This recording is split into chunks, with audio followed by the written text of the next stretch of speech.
विधानसभा सत्र के दौरान सदन में विपक्ष के सवालों का जवाब देने के लिए बीजेपी की विधायक दल की बैठक में रणनीति बनी है। ये मीटिंग गुरुवार को बीजेपी दफ्तर में सीएम भजन लाल शर्मा की अध्यक्षता में हुई। बैठक में विधायकों को 1 महीने के कामकाज के साथ मजबूती से पक्ष रखने के निर्देश भी दिए गए। बीजेपी विधायक दल की मीटिंग हुई है। ये बड़ी खबर आपको बता रहे हैं। विपक्ष को जवाब देने की रणनीति बनी। सदन में फ्लोर मैनेजमेंट पर मंथन किया गया। मंत्रियों को जवाब देने का टास्क भी दिया गया और साथ ही विधायकों को 100% उपस्थिति के निर्देश भी दिए गए। इसके साथ ही जल्द ही मंत्रियों की जन सुनवाई भी शुरू होगी और मंत्रियों को जल्द ही जिलों का प्रभार भी सौंपा जाएगा। लोकसभा चुनाव की रणनीति पर भी चर्चा हुई है।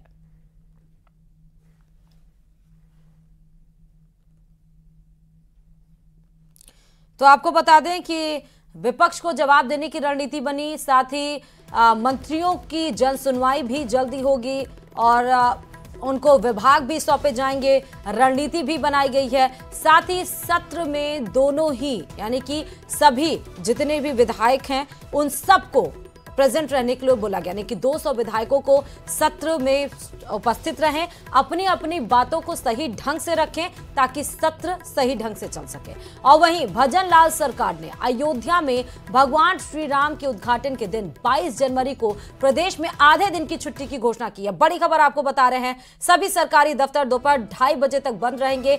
दरअसल ये फैसला इसलिए लिया गया है क्योंकि कर्मचारियों द्वारा राम मंदिर प्राण प्रतिष्ठा समारोह को घर में परिवार के साथ बैठकर देखा जा सके। उन्होंने सबने इच्छा जताई थी और इसलिए इस इच्छा पर गौर किया गया और आधे दिन राजस्थान में सरकारी ऑफिसेज में या हर जगह पर आधे दिन छुट्टियां रहेंगी ताकि सभी अपने परिवार के साथ सुबह के दिन जब 22 तारीख को रामलला अपने गर्भगृह में विराजमान होंगे और प्राण प्रतिष्ठा का जब कार्यक्रम चलेगा तो सभी पूरे देश में देख सकें। उसके साथ ही राजस्थान की सरकार ने यह बड़ा फैसला लिया है।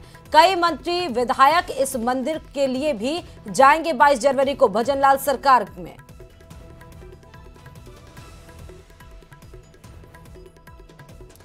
तो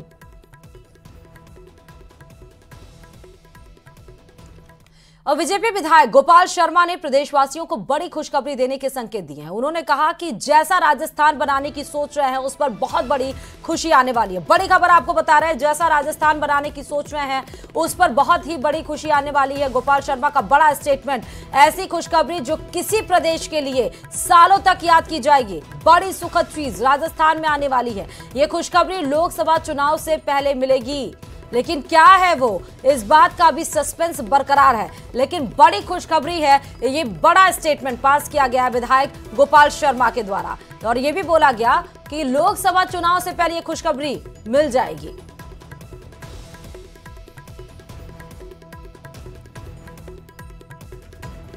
बहुत उत्साहजनक बैठक हुई है और माननीय मुख्यमंत्री जी के, माननीय अध्यक्ष महोदय के, इनके उद्बोधन से विधायकों के अंदर बहुत जोश का संचार हुआ है और यह जो विकसित भारत संकल्प यात्रा है इसके ऊपर भी अभी काम चलने वाला है।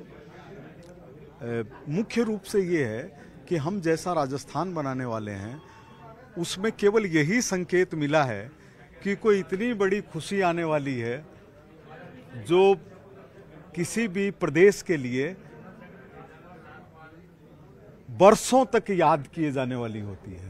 अब वो क्या है ये तो पता नहीं है, लेकिन उसका महत्व तो ये समझ सकते हैं कि एक कोई बड़ी सुखद चीज राजस्थान में होने वाली है। बहुत उत्साहजनक बैठक हुई है और माननीय मुख्यमंत्री जी के, माननीय अध्यक्ष महोदय के, इनके उद्बोधन से विधायकों के अंदर बहुत जोश का संचार हुआ है और यह जो विकसित भारत संकल्प यात्रा है।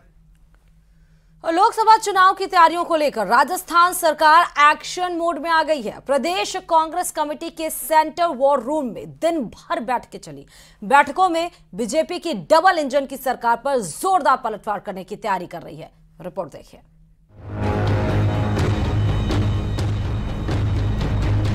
विधानसभा चुनावों के बाद अब कांग्रेस पूरी तरह से बीजेपी को घेरने की तैयारी में जुटी है।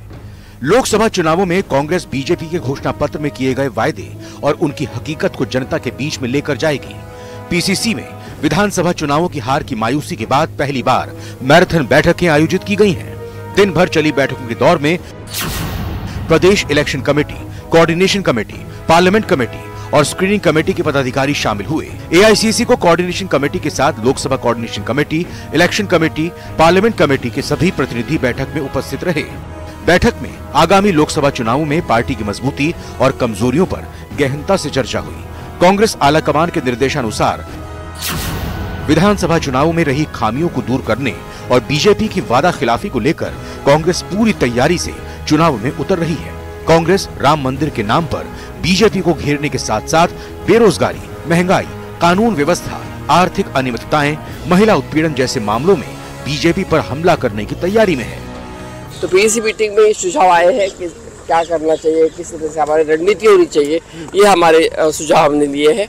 और उसके आगे अभी कोऑर्डिनेशन कमेटी की मीटिंग होगी, उसके बाद में कोऑर्डिनेटर जो लगा है उनकी मीटिंग होगी और उसके बाद में हमारा पूरा मसौदा तैयार हो जाएगा। सत्ता पक्ष चाहता है कि सदन ठीक से चले और कुछ बातें ऐसी है जो पहले सत्ता पक्ष जब विपक्ष में था तो उन लोगों ने ठीक से नहीं चलने दिया सदन को, लेकिन हम ऐसे लोग नहीं हैं। जो सही चीज़ें हैं उन पे हम पूरी मदद करेंगे, लेकिन जो जनता की जो चीज़ें हैं उनको सत्ता पक्ष की जानकारी में लेके आना, सदन के अंदर उठाना, वो हमारी प्राथमिकता रहेगी। बैठक में लोकसभा चुनावों के प्रत्याशियों की तलाश और राज्य सरकार की नीतियों और बीजेपी के वादों के खिलाफ कांग्रेस नई ऊर्जा, नए जोश के साथ मैदान में उतरने को तैयार है। कांग्रेस बीजेपी पर राम मंदिर के प्राण प्रतिष्ठा समारोह का राजनीतिकरण करने का भी आरोप लगा रही है। वहीं राम मंदिर प्राण प्रतिष्ठा समारोह में प्रमुख पीठों के शंकराचार्यों की अनदेखी जैसे कई मामलों में बीजेपी के सत्ता दुरुपयोग के आरोप लगा रही है। लोकसभा चुनावों से पहले कांग्रेस बीजेपी को विधानसभा सत्र में ही पलटवार करने की तैयारी में है। जो कांग्रेस ही लड़ेगी, ऐसे कोई गठबंधन की ऐसी कोई बात नहीं हुई है कि बीजेपी से हमारा गठबंधन हो रहा है। कांग्रेस पार्टी जनाधार है, कांग्रेस पार्टी का इतिहास है कांग्रेस का। हो सकता है कुछ समय के लिए जाति, धर्म, क्षेत्रवाद कुछ समय के लिए चलेगा, लंबा नहीं चल सकता है, लेकिन इस देश में कांग्रेस का राज था, कांग्रेस ही राज कर सकती है और सबका विकास कांग्रेस। आप गठबंधन पक्ष में? नहीं, बिल्कुल पक्ष में नहीं। सुप्रीम कोर्ट के आदेश, तो सारी बातें सच तो बोलो, पाप कर रहे हैं बीजेपी के लोग। इसकी जो कैबिनेट बैठक है जिसमें जनता को, राजस्थान को कुछ नहीं मिला, सिर्फ ये जो बातें कर रहे हैं 6 महीने के लास्ट में जो डिसीजन हुए थे उसमें हर समाज को, दलित वर्ग को, पिछड़े को, गरीब को, उनको सबको हॉस्टलों के लिए जो जमीन मिली थी वही तो कैंसिल किए इन्होंने।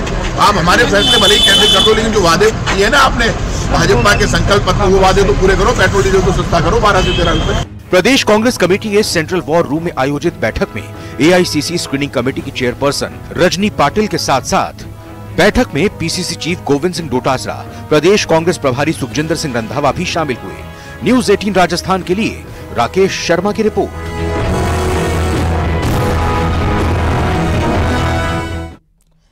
जयपुर नगर निगम ग्रेटर का बजट शोरगुल के बीच पारित हो ही गया। 1000 करोड़ से ज्यादा के बजट पर इस बार मुहर लगी है, लेकिन बीजेपी के पार्षदों ने मेयर पर तीखे शब्द बाढ़ भी चलाए। शहरी सरकार के बजट पर देखिए हमारी रिपोर्ट।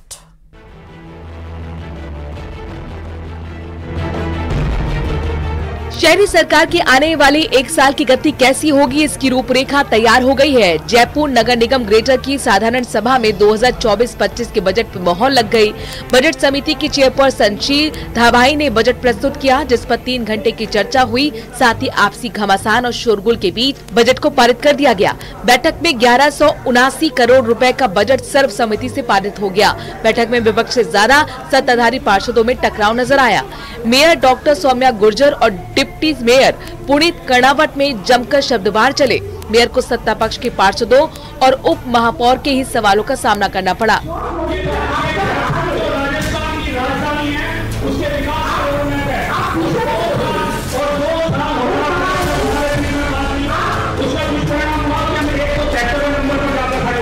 वहीं नेता प्रतिपक्ष राजीव चौधरी को भी बजट पढ़ने का समय नहीं मिला, क्योंकि इस बार बहुत शॉर्ट नोटिस में बैठक बुलाई गई थी। बैठक में स्वच्छता प्रहरी पर जमकर सवाल खड़े हुए। मैं व्यवस्था आपने चलने का दी है, आप इधर डायरेक्ट कैमरा को उल्लंघन कर रहे हैं। नेता प्रतिपक्ष जी सभा को बुलाने का आपने 24 घंटे का भी समय नहीं दिया। अनुवादक को आपने व्हाट्सएप पे इसका नोटिस दिया। नेता प्रतिपक्ष इस पर भी आगे बात करेंगी। वहीं मेयर सौम्या गुर्जर ने अगली बैठक में हर मुद्दे का समाधान का भरोसा भी दिया। साथ ही सभी सदस्यों के सुझाव पर अमल करने की बात भी कही। आप सकारात्मक चर्चा आज कर लें, जितना संभव हो आप आज कर लीजिए। अगर बचेगा तो इसके बारे में लास्ट में चर्चा करेंगे। सदन में जो बजट पेश किया गया उसमें दिन आंकड़ों पर भी सवाल उठाए गए। शहर में पेड़ पौधे लगाने के लिए 2.5 करोड़ रुपए का प्रावधान किया गया था, लेकिन खर्च की गई रकम को शून्य बताया गया।